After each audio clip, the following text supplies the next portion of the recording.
ನಮಸ್ತೆ ವಿದ್ಯಾರ್ಥಿಗಳೇ, ನಾವು ಕಳೆದ ತರಗತಿಯಲ್ಲಿ 9ನೇ ತರಗತಿಯ ಇತಿಹಾಸ ವಿಭಾಗದ ಮಧ್ಯಕಾಲೀನ ಭಾರತ ಮತ್ತು ರಾಜಕೀಯ ಸಂಕ್ರಮಣ ಅಧ್ಯಾಯದಲ್ಲಿ ಇಲ್ತಮಷ್ ದೆಹಲಿ ಸುಲ್ತಾನರಲ್ಲಿ ಬರ್ತಕ್ಕಂಥ ಇಲ್ತಮಷ್ ಈ ರಾಜರ ಬಗ್ಗೆ ವಿಚಾರವನ್ನು ಮಾಡ್ತಾ ಇದ್ವಿ. ಇಲ್ತಮಷ್ನ ಆಡಳಿತವನ್ನು ಕುರಿತು ಅಭ್ಯಾಸವನ್ನು ಮಾಡ್ತಾ ಇದ್ವಿ. ಇಲ್ತಮಷ್ ತನ್ನ ಆಡಳಿತವನ್ನು ಸುಲಲಿತವಾಗಿ ಮಾಡಿಕೊಳ್ಳಲಿಕ್ಕೆ ರಾಜ್ಯವನ್ನು ಅನೇಕ ಇಕ್ತಾಗಳನ್ನಾಗಿ ವಿಂಗಡಣೆ ಮಾಡಿಕೊಂಡು ಆ ಪ್ರತಿಯೊಂದು ಇಕ್ತಾಗಳಿಗೂ ಕೂಡ ಇಕ್ತಾದಾರರನ್ನು ನೇಮಿಸಿದ. ನಾವು ಉದಾಹರಣೆ ಕೊಟ್ಟಿದ್ದೆ, ಪ್ರತಿಯೊಂದು ಜಿಲ್ಲೆಗೂ ಹೇಗೆ ಜಿಲ್ಲಾಧಿಕಾರಿ ಹೇಗಿರ್ತಾರೋ ಅದೇ ರೀತಿ ಪ್ರತಿಯೊಂದು ಇಕ್ತಾಗಳಿಗೂ ಇಕ್ತಾದಾರರನ್ನು ನೇಮಕವನ್ನು ಮಾಡಿದ್ದ. ಜೊತೆಗೆ ತನ್ನ ಆಡಳಿತಕ್ಕೆ ಸಲಹೆ ಸೂಚನೆಗಳನ್ನು ನೀಡಲಿಕ್ಕೆ 40 ಸರದಾರರ ಕೂಟವನ್ನು ನೇಮಕ ಮಾಡಿದ್ರು. ಈ 40 ಸರದಾರರು ಕೂಡ ಅವನ ಆಡಳಿತಕ್ಕೆ ಸಹಾಯವನ್ನು ಕೂಡ ಮಾಡ್ತಾರೆ. ಹೇಗೆ ಮಂತ್ರಿಗಳಿಗೆ, ಈಗ CMಗಳಿಗೆ, ಮುಖ್ಯಮಂತ್ರಿಗಳಿಗೆ, ಹೇಗೆ ಇನ್ನೂರು ಮಂತ್ರಿಗಳಿಗೆ ಆಡಳಿತಕ್ಕೆ ಸಹಾಯ ಮಾಡ್ತಾರೋ ಅದೇ ರೀತಿ ಸರದಾರರ ಕೂಟದಲ್ಲಿ ಅವರೆಲ್ಲರೂ ಕೂಡ ಸಲಹೆ ಸೂಚನೆಗಳನ್ನು ಕೊಡ್ತಾ ಸಹಾಯವನ್ನು ಮಾಡ್ತಾ ಇದ್ರು. ಮುಖ್ಯವಾಗಿ ಪ್ರಧಾನಮಂತ್ರಿಗಳು, ನ್ಯಾಯಾಧೀಶರು ಸುಲ್ತಾನನಿಗೆ ಸಲಹೆಯನ್ನು ನೀಡ್ತಾ ಇದ್ರು. ಆಡಳಿತವನ್ನು ಸುಲಲಿತವಾಗಿ ಮಾಡ್ಕೊಂಡು ಹೋಗ್ಲಿಕ್ಕೆ, ನ್ಯಾಯ ತೀರ್ಮಾನವನ್ನು ಮಾಡ್ಕೊಳ್ಳಿಕ್ಕೆ, ಆಡಳಿತವನ್ನು ಭಾಳಷ್ಟು ಅಚ್ಚುಕಟ್ಟಾಗಿ ಮಾಡ್ಕೊಂಡು ಹೋಗ್ಲಿಕ್ಕೆ ಪ್ರಧಾನಮಂತ್ರಿಗಳು, ನ್ಯಾಯಾಧೀಶರು ಸುಲ್ತಾನನಿಗೆ ಸಲಹೆಯನ್ನು ನೀಡ್ತಾ ಇದ್ರು. ಇಲ್ತಮಷನು ತನ್ನ ಕಾಲಾವಧಿಯಲ್ಲಿ ಬಂಗಾರ ಮತ್ತು ಬೆಳ್ಳಿಯ ನಾಣ್ಯಗಳನ್ನು ಚಲಾವಣೆಗೆ ತರುವಂತಹ ಅತ್ಯುನ್ನತವಾದಂಥ ಕೆಲಸವನ್ನು ಮಾಡ್ತಾನೆ. ಆರ್ಥಿಕವಾಗಿ ವ್ಯಾಪಾರ ವಹಿವಾಟನ್ನು ಮಾಡುವಂಥ ದೃಷ್ಟಿಯಿಂದ ಬೆಳ್ಳಿ ಬಂಗಾರದ ನಾಣ್ಯಗಳನ್ನು ಚಲಾವಣೆ ತರ್ತಾನೆ. ಇವನು ಕುತುಬುದ್ದೀನನ ಕಾಲದಲ್ಲಿ ನಿರ್ಮಾಣ ಮಾಡಲಿಕ್ಕೆ ಪ್ರಾರಂಭವಾಗಿದ್ದಂತಹ ದೆಹಲಿಯ ಕುತುಬ್ ಮಿನಾರ್, ಇಲ್ಲಿ ಕಾಣಿಸ್ತಾ ಇದೆಯಲ್ಲ ಮಕ್ಕಳೇ, ಈ ಕುತುಬ್ ಮಿನಾರನ್ನು ಕುತುಬ್ದೀನ್ ಐಬಕ್ ಆರಂಭ ಮಾಡಿದ್ರು. ಅದನ್ನು ಕುತುಬ್ ಮಿನಾರನ್ನು ಇವರು ಸಂಪೂರ್ಣವಾಗಿ ಪೂರ್ಣಗೊಳಿಸುವಂಥ ಕೆಲಸವನ್ನು ಮಾಡಿದ್ರು. ಯಾರು? ಇಲ್ತಮಷ್ ಅವರು. ಹೀಗೆ ಕುತುಬ್ ಮಿನಾರ್ ಒಂದು ಅದ್ಭುತವಾದಂಥ ಒಂದು ರಚನೆ. ಇದು ಅವರ ಒಂದು ಕಲೆ ಮತ್ತು ವಾಸ್ತುಶಿಲ್ಪಕ್ಕೆ ಅದ್ಭುತವಾದಂಥ ಒಂದು ಕೊಡುಗೆಯಾಗಿ ಗಮನಿಸ್ಬೋದಾಗತ್ತೆ. ಅದನ್ನು ಸಂಪೂರ್ಣಗೊಳಿಸುವಂಥ ಕೆಲಸವನ್ನು ಮಾಡ್ತಾನೆ. ಇಷ್ಟು ನಮಗೆ ಇಲ್ತಮಷನ ಒಂದು ಆಡಳಿತ, ಒಂದು ಕಲೆ ಮತ್ತು ವಾಸ್ತುಶಿಲ್ಪ, ಅವನ ಕಾಲದ ಆರ್ಥಿಕ ಪರಿಸ್ಥಿತಿ, ಇವುಗಳ ಒಂದು ವಿಚಾರವನ್ನು ತಿಳ್ಕೊಂಡು ಈಗ ನೆಕ್ಸ್ಟ್ ಬರ್ತಕ್ಕಂಥವರೇ ದೆಹಲಿಯ ಸುಲ್ತಾನರಲ್ಲಿ ಆಳ್ವಿಕೆ ಮಾಡಿದ ಪ್ರಥಮ ಮಹಿಳೆ, ಆಡಳಿತವನ್ನು ಮಾಡಿದಂಥ ಮಹಿಳೆ ಅಂತ ಹೇಳಿದರೆ ರಜಿಯಾ ಸುಲ್ತಾನ್. ನೋಡಿ ಕಾಣಿಸ್ತಿದೆಯಲ್ಲ, ಇವರೇ ರಜಿಯಾ ಸುಲ್ತಾನ್. ಇಲ್ತಮಷನ ಪುತ್ರ ರುಕ್ನುದ್ದೀನ್ ಫಿರೋಜ್ ಅಸಮರ್ಥನಾಗಿದ್ದರಿಂದ ಅವನ ಪುತ್ರಿ ರಜಿಯಾ ಬೇಗಂ ಆತನ ಉತ್ತರಾಧಿಕಾರಿಯಾಗಿ ಆಯ್ಕೆಯಾಗಿ ಆಡಳಿತವನ್ನು ಮುಂದುವರಿಸ್ತಾಳೆ. ದೆಹಲಿಯ ಸಿಂಹಾಸನವನ್ನೇರಿದ ಪ್ರಥಮ ಮಹಿಳೆಯಾಗಿದ್ದು ಸುಲ್ತಾನ ಎಂಬ ಬಿರುದನ್ನು ಇವಳು ಪಡ್ಕೊಂಡಿದ್ಲು. ವೆರಿ ಇಂಪಾರ್ಟೆಂಟ್, ನೆನ್ಪಿಟ್ಕೊಳ್ಳಿ ಮಕ್ಕಳೇ, ಒಂದು ಮಾರ್ಕ್ಸ್ ಕೇಳ್ತಾರೆ. ದೆಹಲಿ ಸಿಂಹಾಸನವನ್ನೇರಿದ ಪ್ರಥಮ ಮಹಿಳೆ ಯಾರು ಅಂದರೆ ರಜಿಯಾ ಸುಲ್ತಾನ್. ಇವಳು ಸುಲ್ತಾನ ಎನ್ನುವಂಥ ಬಿರುದನ್ನು ಪಡ್ಕೊಂಡಿಲ್ಲ. ಯಾಕಂದ್ರೆ ರಾಜನಾಗಿ ಒಂದು ಆಡಳಿತವನ್ನು ಆಯ್ಕೆಯಾಗಿ ಬಂದಿದ್ದರಿಂದ ಅವಳಿಗೆ ಸುಲ್ತಾನ ಎನ್ನುವಂಥ ಬಿರುದು ಕೂಡ ಇವಳು ಪಡ್ಕೊಂಡಿದ್ಲು ಅನ್ನುವಂಥದ್ದು ಕೂಡ. ರಜಿಯಾ ಪುರುಷರಂತೆ ವೇಷವನ್ನು ಧರಿಸಿ ಯುದ್ಧದಲ್ಲಿ ಭಾಗವಹಿಸ್ತಾ ಇದ್ಲು. ಇದನ್ನು ನೋಡಿದ್ರೆ ವೀರಾದಿವೀರ ಮಹಿಳೆ ಅಂತೇಳಿ ಅವರು ಗುರುತಿಸ್ಕೊಂಡಿದ್ರು. ನೋಡಿ, ಇಲ್ಲಿ ನೋಡ್ತಾ ಇದ್ದಾರೆ ಮಕ್ಕಳೇ, ಪುರುಷರಂತೆ ಅವಳು ವೇಷಭೂಷಣವನ್ನು, ಪೋಷಾಕನ್ನು ಇವಳು ಹಾಕ್ಕೊಂಡು ಯುದ್ಧದಲ್ಲಿ ಭಾಗವಹಿಸ್ತಾ ಇದ್ರು. ಅಷ್ಟು ಕೆಚ್ಚೆದೆಯ ಧೈರ್ಯವನ್ನು ಈಕೆ ಪಡ್ಕೊಂಡಿದ್ದೆ ಅನ್ನುವಂಥದ್ದು ನಮ್ಗೆ ಗೊತ್ತಾಗತ್ತೆ. ಈಕೆ ಸಿಂಧ್ನಿಂದ ಬಂಗಾಳದ ವಿಶಾಲ ಪ್ರದೇಶದವರೆಗೂ ತನ್ನ ಅಧಿಕಾರವನ್ನು ಸ್ಥಾಪಿಸಿತು. ಸಿಂಧ್ ಪ್ರಾಂತ್ಯದಿಂದ ಬಂಗಾಳದ ವಿಶಾಲ ಪ್ರದೇಶದವರೆಗೂ, ಪಶ್ಚಿಮ ನೋಡಿ, ಸಿಂಧ್ ಅಂದರೆ ಈ ಕಡೆ ಎಡಭಾಗದಿಂದ ಬಲಭಾಗದವರೆಗೂ ಕೂಡ ಬಹುತೇಕವಾಗಿ ಅವರು ತನ್ನ ಸಾಮ್ರಾಜ್ಯವನ್ನು ವಿಸ್ತರಿಸುವಂಥ ಕೆಲಸವನ್ನು ಮಾಡ್ತಾ ಬಂದರು. ಅದ್ಭುತವಾದಂಥ ಹೋರಾಟಗಾರ್ತಿ ಅಂತ ಹೇಳಿದ್ರೆ ತಪ್ಪಾಗಲಾರದು. ಇವಳ ಆಡಳಿತವನ್ನು ಸಹಿಸದ ಪ್ರಾಂತ್ಯಾಧಿಕಾರಿಗಳು ದಂಗೆ ಎದ್ದು ಅವಳನ್ನು ಹತ್ಯೆಗೈತಾರೆ. ನೋಡಿ, ಜೀವನ ಅಂದಮೇಲೆ ಸಹಜ. ಅವರ ಜೊತೆಗಿದ್ದವರೇ, ಅವರ ಪ್ರಾಂತ್ಯಾಧಿಕಾರಿಗಳೇ ಇವಳ ಆಡಳಿತವನ್ನು ಸಹಿಸಿಕೊಳ್ಳಿಕ್ಕಾಗದೆ ಅವರ ಮೇಲೆ ಬಂಡೆದ್ದು ಅವ್ರನ್ನ ಹತ್ಯೆಗೈತಕ್ಕಂಥ ಕೆಲಸವನ್ನು ಮಾಡ್ತಾರೆ, ದುಷ್ಕೃತ್ಯವನ್ನು ಮಾಡ್ತಾರೆ. ಹೀಗಾಗಿ ರಜಿಯಾ ಸುಲ್ತಾನು ಸಾವನ್ನಪ್ಪಬೇಕಾದಂಥ ಪರಿಸ್ಥಿತಿ ಬರ್ತದೆ. ನೆಕ್ಸ್ಟ್ ಗಿಯಾಸುದ್ದೀನ್ ಬಲ್ಬನ್ ಸುಲ್ತಾನನಾದ ನಂತರ ಅವಿಧೇಯ ಟರ್ಕಿ ಸರದಾರರ ದುರಾಡಳಿತವನ್ನು ನಿಯಂತ್ರಿಸುವಂಥ ಕೆಲಸವನ್ನು ಮಾಡ್ತಾರೆ. ನೋಡ್ತಾ ಇದ್ದೀರಿ ಫೋಟೋವನ್ನು. ಸುಲ್ತಾನದ ನಂತರ ಅವಿಧೇಯ ಟರ್ಕಿ ಸರದಾರರ ದುರಾಡಳಿತವನ್ನು ನಿಯಂತ್ರಿಸುವ ಕೆಲಸವನ್ನು ಮಾಡ್ತಾರೆ. ಟರ್ಕಿದ ಸರದಾರರ ಕೂಟವನ್ನು ಧ್ವಂಸವನ್ನು ಮಾಡುವಂಥ ಕೆಲಸವನ್ನು ಮಾಡ್ತಾರೆ. ಆಮೇಲೆ ನಂತರ ಮಂಗೋಲರ ದಾಳಿಯನ್ನು ತಡೆಗಟ್ಟಿ ರಾಜ್ಯದಲ್ಲಿ ಶಾಂತಿ ಮತ್ತು ಸುವ್ಯವಸ್ಥೆಯನ್ನು ಕಾಪಾಡುವಲ್ಲಿ ತನ್ನದೇ ಆದಂಥ ಒಂದು ಕೈಂಕರ್ಯವನ್ನು ಇವರು ಮಾಡಿದ್ರು ಅನ್ನುವಂಥದ್ದನ್ನು ನಾವು ಗಮನಿಸಬೇಕಾಗತ್ತೆ. ಅದ್ಭುತವಾದಂಥ ಅವರು ಉತ್ತಮ ಕೆಲಸಗಳನ್ನು, ಶಾಂತಿ ಸ್ಥಾಪನೆಯ ಕೆಲಸಗಳನ್ನು ಮಾಡ್ತಾ ಬಂದರು. ಆಮೇಲೆ ಆಸ್ಥಾನದ ದರ್ಬಾರ್ ಅಂತಂದರೆ ಆಸ್ಥಾನದಲ್ಲಿ ನಡೀತಕ್ಕಂಥ ಒಂದು ಸಭೆ. ಓಕೆ, ಆ ಆಸ್ಥಾನದ ದರ್ಬಾರ್ನಲ್ಲಿ ಸಂಪ್ರದಾಯ ಮತ್ತು ಶಿಷ್ಟಾಚಾರಗಳನ್ನು ತರುವಂಥ ಕೆಲಸವನ್ನು ಮಾಡಿ ಒಂದು ಉತ್ತಮವಾದಂಥ ಸಂಸ್ಕೃತಿಯನ್ನ ಪ್ರಚುರಪಡಿಸುವಲ್ಲಿ ಉತ್ತಮವಾದಂಥ ಕೆಲಸವನ್ನ ಮಾಡ್ತಾ ಬಂದರು. ಪರ್ಷಿಯನ್ ಶೈಲಿಯ ಆಡಂಬರದ ವೇಷಭೂಷಣವನ್ನ ಇವರು ಧರಿಸ್ತಾ ಇದ್ರು. ನೋಡ್ತಾ ಇದ್ರಲ್ಲ, ಪರ್ಷಿಯನ್ ಶೈಲಿಯ ವೇಷಭೂಷಣ ಇದು. ಓಕೆ, ಆ ಪರ್ಷಿಯನ್ ಶೈಲಿಯ ವೇಷಭೂಷಣವನ್ನ ಇವರು ಹಾಕೊಳ್ತಾ ಇದ್ರು ಅನ್ನೋದನ್ನ ನೋಡ್ಬೇಕಾಗತ್ತೆ. ಓಕೆ, ತನ್ನನ್ನ ದೇವರ ಪ್ರತಿನಿಧಿ ಎಂದು ಸಾರಿ ನಿರಂಕುಶ ರಾಜಪ್ರಭುತ್ವವನ್ನು ಜಾರಿಗೆ ತರುವಂತ ಕೆಲಸವನ್ನು ಮಾಡ್ತಾರೆ. ದೇವರ ಪ್ರತಿನಿಧಿ ಅಂತ ಹೇಳಿ ನಿರಂಕುಶವಾದಂತಹ ರಾಜಪ್ರಭುತ್ವದ ಆಡಳಿತವನ್ನ ಇವರು ಜಾರಿಗೆ ತಂದರು. ಯಾರು? ಗಿಯಾಸುದ್ದೀನ್ ಬಲ್ಬನ್. ಅನುಭವಿ ಹಾಗೂ ವಿಶ್ವಾಸಾರ್ಹ ಸೇನಾಪತಿಗಳ ನೇತೃತ್ವದಲ್ಲಿ ಸೈನ್ಯವನ್ನ ಪುನರ್ ಸಂಘಟನೆ ಮಾಡುವಂತಹ ಕೆಲಸವನ್ನು ಮಾಡಿ ತನ್ನ ಸ್ಥಾನವನ್ನ, ತನ್ನ ಸಾಮ್ರಾಜ್ಯವನ್ನ ಭದ್ರಪಡಿಸಿಕೊಳ್ಳುವಂತಹ ಕೆಲಸವನ್ನ ಇವರು ಮಾಡಿದರು.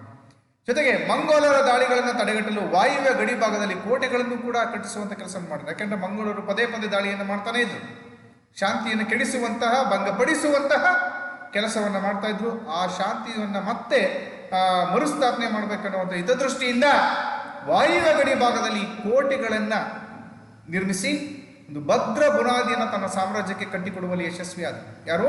ಗಿಯಾಸುದ್ದೀನ್ ಬಲ್ಬನ್. ಓಕೆ, ದಕ್ಷ ಆಡಳಿತಗಾರನಾಗಿದ್ದಂಥ ಬಲ್ಬನನ ನಂತರ ಕೈಕುಬಾದ್ ಸುಲ್ತಾನನಾಗಿ ಆಯ್ಕೆಯಾಗಿ ಬರ್ತಾರೆ. ನಂತರದಲ್ಲಿ ಕೈಕುಬಾದ್, ಆಗಲೇ ನಿಮಗೆ ಸ್ಟಾರ್ಟಿಂಗಲ್ಲಿ ಅದರ ಅಷ್ಟು ಚಿತ್ರಣವನ್ನು ನಾನು ನಿಮಗೆ ತೋರಿಸಿದ್ದೆ. ಸೊ ಕೈಕುಬಾದ್ ಸುಲ್ತಾನಾಗಿ ಆಡಳಿತಕ್ಕೆ ಬಂದರು. ಆದರೆ ತನ್ನ ವಜೀರ್ನಿಂದ ಅವನು ಕೊಲೆ ಆಗ್ತಾನೆ. ಓಕೆ, ತನ್ನ ವಜೀರ್ ಅಂತಂದ್ರೆ ಅವರ ಒಂದು ಕೆಲಸಗಾರ, ಜೊತೆಯಲ್ಲಿರ್ತಕ್ಕಂಥ ಕೆಲಸದಿಂದ ಅವರಿಂದ ಇವರು ಕೊಲೆ ಆಗ್ಬೇಕಂತ ಪರಿಸ್ಥಿತಿ. ಅಲ್ಲಿಗೆ ಗುಲಾಮಿ ಸಂತತಿಯ ಆಡಳಿತ ಅಂತ್ಯಗೊಳ್ಳುತ್ತೆ. ಹೀಗೆ ಗುಲಾಮಿ ಸಂತತಿ ತನ್ನ ಆಡಳಿತ, ಗುಲಾಮಿ ಸಂತತಿ ಇದು ಕೂಡ ದೆಹಲಿ ಸುಲ್ತಾನರು ಬರ್ತಕ್ಕಂಥ ಒಂದು ಸಂತತಿ. ಸೊ ಹೀಗೆ ಆ ಕೈಕುಬಾದ್ ತನ್ನ ವಜೀರ್ನಿಂದ ಕೊಲೆ ಆದಮೇಲೆ ಅಲ್ಲಿಗೆ ಗುಲಾಮಿ ಸಂತತಿಯ ಸಂಪೂರ್ಣ ಆಡಳಿತ ಅಂತ್ಯ ಆಗ್ತಾ ಬರ್ತದೆ. ಓಕೆ, ಇಷ್ಟು ನಮಗೆ ಗುಲಾಮಿ ಸಂತತಿಯ ಸಂಪೂರ್ಣ ವಿವರವನ್ನು ಗಮನಿಸ್ಬೋದು. ಅಲ್ಲಿ ಕುತುಬ್ದಿನ್ ಐಬಕ್, ಇಲ್ತಮಶ್ ವೆರಿ ಇಂಪಾರ್ಟೆಂಟ್, ನೋಡ್ಕೊಳ್ಳಿ ಮಕ್ಕಳೇ. ಸರ್ ನೋಡ್ಕೊಳ್ಳಿ. ಸೊ ನೆಕ್ಸ್ಟ್ ಬರ್ತಕ್ಕಂಥ ಸಂತತಿ ಅಂದರೆ ಖಿಲ್ಜಿ ಸಂತತಿ. ಯಾವ ಸಂತತಿ? ಖಿಲ್ಜಿ ಸಂತತಿ. 1290ರಿಂದ 1320 ಇವರ ಕಾಲಾವಧಿ. ಈ ಒಂದು ಅವಧಿಯಲ್ಲಿ ಆಳ್ವಿಕೆ ಮಾಡಿದಂಥವ್ರು ಇವ್ರ ಕಾಲಾವಧಿಯಲ್ಲಿ ಬರ್ತಕ್ಕಂಥ ಪ್ರಮುಖ ಅರಸರುಗಳನ್ನು ನೋಡೋಣ. ಜಲಾಲುದ್ದೀನ್ ಫಿರೋಜ್ ಖಿಲ್ಜಿ 1290ರಿಂದ 1296, ಅಲ್ಲಾವುದ್ದೀನ್ ಖಿಲ್ಜಿ 1296ರಿಂದ 1316, ಕುತುಬುದ್ದೀನ್ ಮುಬಾರಕ್ 1316ರಿಂದ 1320. ಈ ಕಾಲಾವಧಿಯಲ್ಲಿ ಆಳ್ವಿಕೆ ಮಾಡಿದಂಥ ಪ್ರಮುಖ ಅರಸರುಗಳಿವರು. ಸೊ ಒಟ್ಟಾರೆ ಇವರ ಕಾಲಾವಧಿ 1290ರಿಂದ 1320. ಮೊದಲನೇದಾಗಿ ನೋಡೋಣ ಅಲ್ಲಾವುದ್ದೀನ್ ಖಿಲ್ಜಿ. ಓಕೆ, ಅಲ್ಲಾವುದ್ದೀನನು ಮಂಗೋಲರ ದಾಳಿಯನ್ನು ಹಿಮ್ಮೆಟ್ಟಿಸುವಂಥ ಕೆಲಸವನ್ನು ಮಾಡಿದ್ರು ಮಕ್ಕಳಿಗೆ. ಮೊದಲನೇದಾಗಿ ಯಾಕೆಂದರೆ ಮಂಗೋಲರು ಪದೇ ಪದೇ ದಾಳಿ ಮಾಡ್ತಾ ಇದ್ರು, ಅವ್ರನ್ನ ಹಿಮ್ಮೆಟ್ಟಿಸುವಂಥ ಕೆಲಸವನ್ನು ಮಾಡಿ. ಅಲ್ಲಾವುದ್ದೀನ್ ಖಿಲ್ಜಿ ವೆರಿ ಇಂಪಾರ್ಟೆಂಟ್, ನೆನ್ಪು ನೋಡ್ಕೊಳ್ಳಿ. ಖಿಲ್ಜಿ ಸಂತತಿಯಲ್ಲಿ ಭಾಳಷ್ಟು ಪ್ರಮುಖ ಅರಸ, ನೋಡ್ಕೊಳ್ಳಿ. ಹಿಮ್ಮೆಟ್ಟಿಸುವಂಥ ಕೆಲಸವನ್ನು ಮಾಡಿದ್ರು. ಗುಜರಾತಿನ ವಾಘೇಲ ವಂಶದ ರಜಪೂತರ ದೊರೆ ಇಮ್ಮಡಿ ಕರ್ಣದೇವ, ರಣತಂಬೂರದ ಅಮೀರದೇವ, ಚಿತ್ತೋರದ ರಾಜ ಭೀಮಸಿಂಗನನ್ನು ಸೋಲಿಸುವಂಥ ಕೆಲಸವನ್ನು ಮಾಡಿ ತನ್ನ ಸಾಮ್ರಾಜ್ಯವನ್ನು ಬೆಳೆಸುವಂತಹ, ಉಳಿಸುವಂತಹ ಕೆಲಸವನ್ನು ಇವರು ಮಾಡಿದ್ರು ಅಲ್ಲಾವುದ್ದೀನ್ ಖಿಲ್ಜಿ. ಅಲ್ಲದೆ ಮಾಳವ, ಜಾಲೋರ್ ಮತ್ತು ಬುಂದಿ, ಮಾಂಡೋರ್ ಮತ್ತು ಟೋಂಕ್ಗಳನ್ನು ಗೆದ್ದುಕೊಳ್ಳುವಲ್ಲಿ ಯಶಸ್ವಿ ಆಗ್ತಾರೆ. ಬಹಳಷ್ಟು ಅದ್ಭುತ ಹೋರಾಟಗಾರ ಅಲ್ಲಾವುದ್ದೀನ್ ಖಿಲ್ಜಿ. ಅಲ್ಲಾವುದ್ದೀನ್ ಖಿಲ್ಜಿ ಅಂತಂದರೆ ಅವರು ದೆಹಲಿ ಸುಲ್ತಾನೇಟ್ಸಲ್ಲಿ ಬಹಳಷ್ಟು ಅದ್ಭುತವಾದ ಹೋರಾಟಗಾರ ಅಂತ ಹೇಳಿ ತಪ್ಪಾಗ್ಲಾರ್ದು. ಇವನ ಕಾಲದಲ್ಲಿ ದಕ್ಷಿಣ ಭಾರತದ ದಂಡಯಾತ್ರೆ ಯಶಸ್ವಿಗೊಳಿಸಿದ ಕೀರ್ತಿ ಈತನ ದಂಡನಾಯಕ ಮಲ್ಲಿಕಾಫರ್ನಿಗೆ ಸಲ್ಲುತ್ತದೆ. ದಕ್ಷಿಣ ದಂಡಯಾತ್ರೆ ಅಂದರೆ ದಕ್ಷಿಣ ಭಾಗ ಇಲ್ಲಿದೆಯಲ್ಲ. ಸೊ ಈ ದಕ್ಷಿಣ ಭಾರತದ ಮೇಲೆ ದಂಡಯಾತ್ರೆಯನ್ನು ಮಾಡಿದಂಥ, ಅಲ್ಲಿಗೆ ದಂಡಯಾತ್ರೆಯನ್ನು ಮಾಡಿ ಅಪಾರವಾದಂಥ ಜಯಬೇರಿಯನ್ನು ಸಾಧಿಸಿದಂಥ ಕೀರ್ತಿ ಮಲ್ಲಿಕಾಫರ್ನಿಗೆ ಸಲ್ಲುತ್ತದೆ. ಅವನ ಒಂದು ದಂಡನಾಯಕ ಮಲ್ಲಿಕಾಫರ್ನ್. ಯಾರು ದಂಡನಾಯಕ? ಅಲ್ಲಾವುದ್ದೀನ್ ಖಿಲ್ಜಿಯ ದಂಡನಾಯಕ ಮಲ್ಲಿಕಾಫರ್ನ್ ಸಲ್ಲುತ್ತೆ. ಆಮೇಲೆ ನೋಡಿ, ದೇವಗಿರಿ, ವಾರಂಗಲ್, ದ್ವಾರಸಮುದ್ರ ಮತ್ತು ಮಧುರೈಗಳ ಮೇಲೆ ದಾಳಿ ನಡೆಸಿ ಅವುಗಳ ಅವನತಿಗೂ ಕೂಡ ಕಾರಣನಾಗ್ತಾನೆ. ಓಕೆ, ಆದರೆ ಗೆದ್ದ ರಾಜ್ಯಗಳನ್ನು ತನ್ನ ರಾಜ್ಯದಲ್ಲಿ ವಿಲೀನೀಕರಿಸಿಕೊಳ್ಳದೆ ಕೇವಲ ಸಂಪತ್ತನ್ನು ಮಾತ್ರ ಲೂಟಿ ಮಾಡ್ತಾರೆ. ನೋಡಿ, ಇಲ್ಲಿ ಗೆದ್ದಂಥ ಪ್ರದೇಶವನ್ನು ತನ್ನ ಸಾಮ್ರಾಜ್ಯದಲ್ಲಿ ಸೇರಿಸ್ಕೊಂಡಿದ್ರೆ ಇನ್ನೂ ಸ್ವಲ್ಪ ಸಾಮ್ರಾಜ್ಯ ಏನಾಗ್ತಿತ್ತು? ಎಸ್, ವೆರಿ ಗುಡ್, ವಿಸ್ತಾರ ಆಗ್ತಾ ಇತ್ತು. ಆದರೆ ಯಾವ ಗೆದ್ದಂಥ ಪ್ರದೇಶಗಳನ್ನು ವಿಲೀನಿ ಮಾಡಿಕೊಳ್ಳಲಿಲ್ಲ, ಹೊರತಾಗಿ ಅವರೇನು ಮಾಡಿದ್ರು, ಅಲ್ಲಿರುವಂಥ ದನಕನಕಗಳನ್ನು, ಅಪಾರ ಭಂಡಾರವನ್ನು ಕೊಳ್ಳೆ ಹೊಡೆಯುವಂಥ ಕೆಲಸವನ್ನು ಮಾತ್ರ ಮಾಡಿದ್ರು. ಇದು ಮಾಡಿದಂಥ ಒಂದು ಸಣ್ಣ ತಪ್ಪು ಅಂತ ಹೇಳಿದ್ರೆ ನಾನು ತಪ್ಪು ಅನ್ನುವಂಥದ್ದನ್ನು ನಾವು ಇಲ್ಲಿ ತಿಳ್ಕೊಬೇಕಾಗತ್ತೆ. ಅಲ್ಲಾವುದ್ದೀನ್ ಖಿಲ್ಜಿಯ ಮೂರನೆಯ ಮಗ ಕುತುಬುದ್ದೀನ್ ಮುಬಾರಕ್ 4 ವರ್ಷ ಅಧಿಕಾರ ನಡೆಸಿ ಖುಸ್ರು ಎಂಬ ಸೈನಿಕನಿಂದ ಅವನು ಕೊಲ್ಲಲ್ಪಡ್ತಾನೆ. ನಂತರದಲ್ಲಿ ಅವನು ಅಲ್ಲಾವುದ್ದೀನ್ ಖಿಲ್ಜಿ ನಂತರದಲ್ಲಿ ಅವನ ಮಗ ಆಳ್ವಿಕೆಗೆ ಬರ್ತಾನೆ. ಅವನು ಕುತುಬುದ್ದೀನ್ ಮುಬಾರಕ್ ಮೂರನೆಯ ಮಗ 4 ವರ್ಷ ಆಡಳಿತ ನಡೆಸಿ ಅವಂತ ಕುಸ್ರು ಕಾಣಿಸ್ತಾ ಇದೆಯಲ್ಲ ಮಕ್ಕಳ ಇಲ್ಲಿ, ಆ ಕುಸ್ರು ಎನ್ನುವಂಥ ಸೈನಿಕರಿಂದ ಕೊಲ್ಲಲ್ಪಡ್ತಾನೆ. ಮುಂದೆ ಗಾಜಿ ಮಲಿಕ್ ಅಥವಾ ಗಿಯಾಸುದ್ದೀನ್ ತುಘಲಕ್ ಕುಸ್ರುವನ್ನು ಕೊಂದು ತುಘಲಕ್ ಸಂತತಿಯನ್ನು ಸ್ಥಾಪನೆಯನ್ನು ಮಾಡ್ತಾನೆ. ಓಕೆ, ತುಘಲಕ್ ಸಂತತಿಯನ್ನು ಸ್ಥಾಪನೆ ಮಾಡುವಂಥ ಕೆಲಸವನ್ನು ಮಾಡ್ತಾನೆ. ಸೊ ಅದರಲ್ಲಿ ಮುಖ್ಯವಾಗಿ ನಮಗೆ ಅಲ್ಲಾವುದ್ದೀನ್ ಖಿಲ್ಜಿ ಅಷ್ಟೇ ಬರ್ತಕ್ಕಂಥದ್ದು ಖಿಲ್ಜಿ ಸಂತತಿಯಲ್ಲಿ.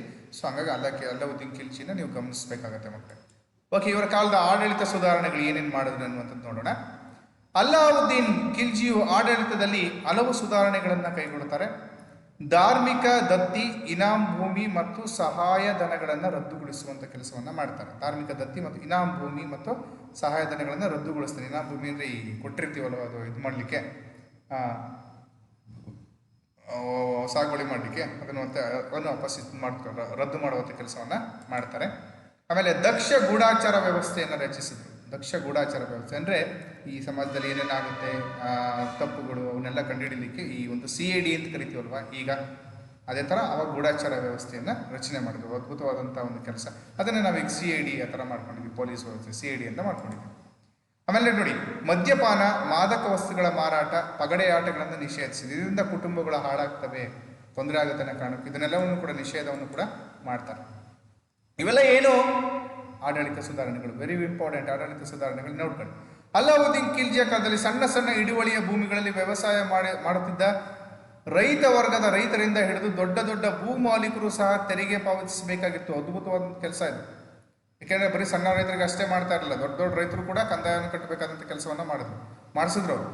ರೈತರಿಂದ ನಿಗದಿತ ಪ್ರಮಾಣದ ತೆರಿಗೆಯನ್ನು ಸಂಗ್ರಹಿಸಲು ಕಂದಾಯ ಅಧಿಕಾರಿಗಳನ್ನು ನೇಮಕ ಮಾಡಿದ್ರು. ನೋಡಿ, ಇವಾಗ ಕಂದಾಯ ಅಧಿಕಾರಿಗಳಂತ ಇದ್ದಾರಲ್ವಾ, ಸೊ ಹಾಗೆ ಅವಾಗ ಆ ರೈತರಿಂದ ಅಥವಾ ಎಲ್ಲರಿಂದ ತೆರಿಗೆಯನ್ನು ಇಸ್ಕೊಳ್ಳಿಕ್ಕೆ ಅಧಿಕಾರಿಯನ್ನು ಕೂಡ ಅವರು ನೇಮಕವನ್ನು ಮಾಡಿದ್ರು. ಆಮೇಲೆ ಸೈನಿಕರ ಭರ್ತಿ, ತರಬೇತಿ, ಶಸ್ತ್ರಾಸ್ತ್ರ ಮತ್ತು ಕುದುರೆಗಳನ್ನು ಒದಗಿಸುವಂಥ ಜವಾಬ್ದಾರಿಯನ್ನು ಸೈನಿಕ ಮಂತ್ರಿಗೆ ನೀಡಿದರು. ಎಲ್ಲ ಸೈನಿಕಕ್ಕೆ ಸಂಬಂಧಪಟ್ಟಂಥ ಎಲ್ಲ ಕೆಲಸಗಳನ್ನು ಅದಕ್ಕೊಬ್ಬ ಮಂತ್ರಿಯನ್ನು ನೇಮಿಸಿ ಅದರ ಜವಾಬ್ದಾರಿಯನ್ನು ಸಂಪೂರ್ಣವಾಗಿ ಅವರಿಗೆ ಕೊಟ್ಟಿದ್ರು.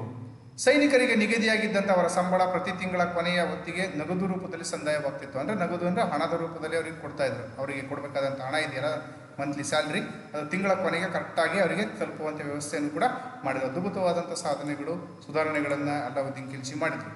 ಸೈನಿಕರ ಚಹರೆಗಳನ್ನು ಗುರುತಿಸಿ ದಾಖಲು ಮಾಡಿಕೊಳ್ಳುವ ಪದ್ಧತಿ ಆರಂಭವಾಯಿತು. ಅಂದರೆ ಅವರ ಡಾಕ್ಯುಮೆಂಟ್ರಿ ಅಂತ ಕರಿತೀವಲ್ಲ, ಅವ್ರ ಪ್ರತಿ ಅವರ ಹೆಸರು, ಅವರ ಒಂದು ಹುದ್ದೆ, ಸೊ ಅವರು ಸೇವೆ ಎಷ್ಟೆಷ್ಟು ವರ್ಷ ಆಗಿದೆ ಏನು ಅಂತೇಳಿ ಎಲ್ಲದನ್ನು ಕೂಡ ನೇಮಕ ಭರ್ತಿ ಮಾಡುವಂತಹ ಒಂದು ಡಾಕ್ಯುಮೆಂಟ್ರಿಗಳನ್ನು ಕೂಡ ಕೆಲಸವನ್ನು ಕೂಡ ಮಾಡಿದರು. ಈ ಕಾರ್ಯಕ್ಕಾಗಿ ಹುಲಿಯಾ ಎನ್ನುವ ಹೆಸರಿನ ದಸ್ತಾವೇಜುಗಳನ್ನು ಚಾಲ್ತಿಗೆ ತರಲಾಯಿತು. ಹುಲಿಯಾ ಎನ್ನುವಂಥ ಹೆಸರಿನ ದಸ್ತಾವೇಜುಗಳನ್ನು, ಅವರು ಡಾಕ್ಯುಮೆಂಟ್ರಿಗಳನ್ನು ಅವರು ಚಾಲ್ತಿಯನ್ನು ಮಾಡಿದ್ರು. ಅದರಲ್ಲಿ ಇವರೆಲ್ಲ ಸವಿವರಗಳನ್ನು ಅದರಲ್ಲಿ ಕ್ರೋಢೀಕರಣ ಮಾಡುವಂಥ ಕೆಲಸವನ್ನು ಮಾಡಿದರು. ಆಮೇಲೆ ಕುದುರೆಗಳಿಗೆ ದಾಗ್ ಅಂದರೆ ಮುದ್ರೆ ಹಾಕುವುದನ್ನು ಜಾರಿಗೆ ತಂದರು. ಕುದುರೆಗಳ ಮೇಲೆ ದಾಗ್ ಅನ್ನುವಂಥ ಮುದ್ರೆಗಳನ್ನ ಅಂದರೆ ಮುದ್ರೆ ಹಾಕುವಂಥ ಕೆಲಸ ಇದು ಅವ್ರು ನೋಡಿದ ತಕ್ಷಣ ಅದು ಅಲ್ಲಾವುದ್ದೀನ್ ಖಿಲ್ಜಿ ಕಡೆದು, ಖಿಲ್ಜಿ ಸಂತತಿ ಸಂಬಂಧಪಟ್ಟಿದ್ದು ಗೊತ್ತಾಗಬೇಕು. ಹಾಗಾದ್ರೆ ಮುದ್ರೆಗಳನ್ನು ಹಾಕುವಂಥ ಒಂದು ವ್ಯವಸ್ಥೆಯನ್ನು ಕೂಡ ಜಾರಿಗೆ ತಂದಿದ್ರು. ಓಕೆ, ಸೊ ಈ ಥರದ ಅನೇಕ ಸುಧಾರಣೆಗಳನ್ನು ಮಾಡಿದ್ರು. ಆಮೇಲೆ ಅಲ್ಲಾವುದ್ದೀನನ್ನು ಜಾರಿಗೆ ತಂದಂಥ ಮಾರುಕಟ್ಟೆ ಸುಧಾರಣೆಗಳು ಅವನ ಚರಿತ್ರೆಯಲ್ಲಿ ಅನನ್ಯ ಸ್ಥಾನವನ್ನು ಅವನಿಗೆ ತಂದುಕೊಟ್ಟು. ಮಾರುಕಟ್ಟೆ ಸುಧಾರಣೆಯಲ್ಲಿ ಬಹಳಷ್ಟು ಅದ್ಭುತವಾದಂತಹ ಒಂದು ಕೆಲಸಗಳನ್ನು ಮಾಡಿದ್ರು. ಸಾಮಾನ್ಯ ಜನತೆಗೂ ಸಹ ಜೀವನಾತ್ಮಕ ವಸ್ತುಗಳಾದಂಥ ಧಾನ್ಯ, ಖಾದ್ಯ, ತೈಲ, ಸಕ್ಕರೆ, ಉಪ್ಪು, ತೈಲಗಳನ್ನು ನ್ಯಾಯವಾದಂಥ ಬೆಲೆಗೆ ದೊರಕಿಸುವಂಥ ವ್ಯವಸ್ಥೆಯನ್ನು ಮಾಡಿದ್ರು. ಕಡಿಮೆ ರೇಟಿಗೆ ಉತ್ಕೃಷ್ಟವಾದಂಥ ಕ್ವಾಲಿಟಿ ಇರ್ತಕ್ಕಂಥ ವಸ್ತುಗಳು ಸಿಗುವಂಥ ವ್ಯವಸ್ಥೆಗಳನ್ನು ಕೂಡ ಅಲ್ಲಾವುದ್ದೀನ್ ಖಿಲ್ಜಿ ಅವರ ಸಂದರ್ಭದಲ್ಲಿ ಮಾಡಿದ್ರು. ಹಾಗಾಗಿ ಇವನಿಗೆ ಅತ್ಯುತ್ತಮವಾದ ಹೆಸರನ್ನು ತಂದುಕೊಟ್ಟು, ಈ ಒಂದು ವ್ಯವಸ್ಥೆ ಮಾಡಿಕೊಟ್ಟಿದ್ದೀರಾ, ಒಂದು ಉತ್ತಮವಾದಂಥ ಹೆಸರನ್ನು ಇವರಿಗೆ ತಂದುಕೊಡುವಲ್ಲಿ ಯಶಸ್ವಿ ಆಗ್ತಾ ಬಂತು ಅನ್ನುವಂಥದ್ದು ಕೂಡ. ಇಂತಹ ಅನೇಕ ಮಾರುಕಟ್ಟೆ ಸುಧಾರಣೆಗಳಲ್ಲಿ ಅತ್ಯುನ್ನತವಾದಂಥ ಕೆಲಸವನ್ನು ಮಾಡಿದ್ರಿಂದ ಅವನಿಗೆ ಅತ್ಯುನ್ನತ ಹೆಸರು ಕೂಡ ಬಂತು ಎನ್ನುವಂಥದ್ದು. ಈ ಥರದ ಒಂದು ಉತ್ತಮ ಸುಧಾರಣೆಗಳನ್ನು ಕೂಡ ಅಲ್ಲಾವುದ್ದೀನ್ ಖಿಲ್ಜಿ ಮಾಡ್ತಾ ಬಂದರು ಅನ್ನುವಂಥದ್ದು ಕೂಡ. ಆಮೇಲೆ ನೋಡಿ, ಕುದುರೆ ಹಾಗೂ ಗುಲಾಮರ ಮಾರಾಟಕ್ಕೂ ಸಹ ಮಾರುಕಟ್ಟೆ ವ್ಯವಸ್ಥೆಗಳನ್ನು ಮಾಡಿಸಿದರು. ಕುದುರೆಗಳನ್ನು ಮಾರಾಟ ಮಾಡಲಿಕ್ಕೆ ಗುಲಾಮರು ಏನು ಕೆಲಸಕ್ಕೆ ತಗೊಂಡ್ಕೊಳ್ಳಿಕ್ಕೆ ಗುಲಾಮರು ಏನು ಬೇಕಿತ್ತಲ್ಲ ಅವ್ರನ್ನೂ ಕೂಡ ಮಾರಾಟ ಮಾಡಲಿಕ್ಕೆ ಒಂದು ಮಾರುಕಟ್ಟೆ ವ್ಯವಸ್ಥೆಯನ್ನು ಕೂಡ ಇವರು ಮಾಡಿದ್ರು. ಆಮೇಲೆ ಈ ಮಾರುಕಟ್ಟೆಗಳನ್ನು ನಿಯಂತ್ರಿಸಲು ಸಹನಾ ಈ ಮಂಡಿ ಎನ್ನುವಂತಹ ಉನ್ನತಾಧಿಕಾರಿಯನ್ನು ನೇಮಕ ಮಾಡಿದ್ರು. ಸೊ ಮೋಸ ಮಾಡಿದವರಿಗೆ ಕಠಿಣ ಶಿಕ್ಷೆಯನ್ನು ಕೂಡ ಇಲ್ಲಿ ವಿಧಿಸಲಾಗ್ತಿತ್ತು. ಸಹನಾ ಈ ಮಂಡಿ ಇವರು ಈ ಮಾರುಕಟ್ಟೆ ವ್ಯವಸ್ಥೆಯನ್ನು ನೋಡ್ಕೊಳ್ಳಿಕ್ಕಿದ್ದಂಥ ಒಬ್ಬ ಅಧಿಕಾರಿಯಾಗಿ ನೋಡ್ಕೊಳ್ತಾ ಇದ್ರು. ಸೊ ಅವರ ಮೂಲಕ ಯಾರಾದರೂ ತೊಂದರೆ ಮೋಸಗಳನ್ನು ಮಾಡಿದ್ರೆ ಅವರು ಶಿಕ್ಷೆಯನ್ನು ಕೂಡ ಕೊಡುವಂಥ ವ್ಯವಸ್ಥೆಯಲ್ಲಿ ಜಾರಿಯಲ್ಲಿ ಇತ್ತು ಅನ್ನುವಂಥದ್ದು ಕೂಡ. ಸೊ ಇಷ್ಟು ನಮಗೆ ಖಿಲ್ಜಿ ಸಂತತಿಯಲ್ಲಿ ಬರ್ತಕ್ಕಂಥ ಪ್ರಮುಖ ಅಂಶಗಳನ್ನು ಗಮನಿಸಿದ್ವಿ. ಅದರಲ್ಲಿ ನಮಗೆ ಮುಖ್ಯವಾಗಿ ಬರ್ತಕ್ಕಂಥವ್ರು ಯಾರೋ ಅಲ್ಲಾವುದ್ದೀನ್ ಖಿಲ್ಜಿ. ಸೊ ಹೀಗೆ ಅಲ್ಲಾವುದ್ದೀನ್ ಖಿಲ್ಜಿ ಅವರು ಬಹುತೇಕ ಸುಧಾರಣೆಗಳನ್ನು ಮಾಡುವ ಮೂಲಕ ದೆಹಲಿ ಸುಲ್ತಾನರ ಒಂದು ಕಾಲದಲ್ಲಿ, ಅದರಲ್ಲೂ ಕೂಡ ಖಿಲ್ಜಿ ಸಂತತಿಯಲ್ಲಿ ಉತ್ತಮವಾದಂಥ ಕೆಲಸಗಳನ್ನು